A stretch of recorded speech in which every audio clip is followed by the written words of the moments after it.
Congress MLC అభ్యర్థులుగా Addanki Dayakar, Shankar Naik, Vijayashanti nomination వేశారు. అటు సిపిఐ అభ్యర్థిగా నెల్లకంటి సత్యం నామినేషన్ వేశారు.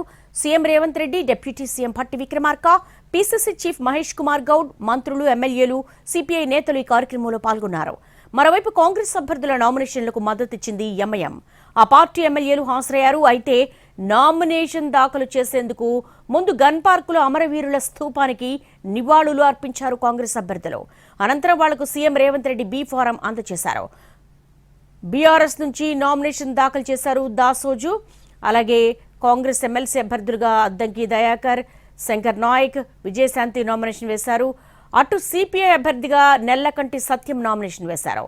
CM Revanth Reddy, deputy CM Bhatti Vikramarka, PCC chief Mahesh Kumar Goud, మంత్రులు, ఎమ్మెల్యేలు, సిపిఐ నేతలు ఈ కార్యక్రమంలో పాల్గొన్నారు. మరోవైపు కాంగ్రెస్ అభ్యర్థుల నామినేషన్లకు మద్దతునిచ్చింది ఎంఐఎం.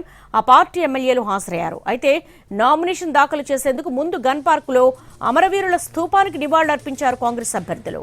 అనంతరం వాళ్లకు CM Revanth Reddy B form అందజేశారు.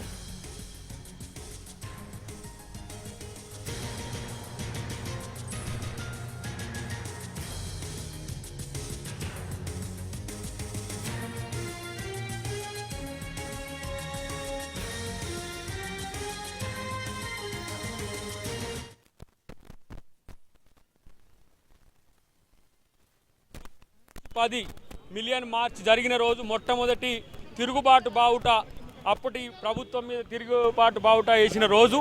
మరి ప్రజాస్వామిక పద్ధతిలో తెలంగాణ ఇచ్చిన సోనియా గాంధీ గారే ఇలా మమ్మల్ని మళ్ళీ తెలంగాణ కొరకు మీరు సర్వీస్ చేయమని పంపించిండ్రు. దాంతోపాటు ఇక్కడ ప్రభుత్వంలో ఉండడం వల్ల ఈ అవకాశం ఇచ్చిన ముఖ్యమంత్రి రేవంత్ రెడ్డి గారికి మా ప్రత్యేక కృతజ్ఞతలు. ఈరోజు మార్చి 10 మిలియన్ మార్చ్ జరిగిన రోజు మొట్టమొదటి తిరుగుబాటు బావుట, అప్పటి ప్రభుత్వం మీద తిరుగుబాటు బావుట వేసిన రోజు. మరి ప్రజాస్వామిక పద్ధతిలో తెలంగాణ ఇచ్చిన సోనియా గాంధీ గారే ఇలా మమ్మల్ని మళ్ళీ తెలంగాణ కొరకు మీరు సర్వీస్ చేయమని పంపించిండ్రు. దాంతోపాటు ఇక్కడ ప్రభుత్వంలో ఉండడం వల్ల ఈ అవకాశం ఇచ్చిన ముఖ్యమంత్రి రేవంత్ రెడ్డి గారికి మా ప్రత్యేక కృతజ్ఞతలు. నేను 14లో పనిచేశాను, 18లో పనిచేశాను, కాంగ్రెస్ 19లో పనిచేశాను, 20 పనిచేశాను, 23 పనిచేశాను. ఎక్కువ పనిచేసింది నేనే.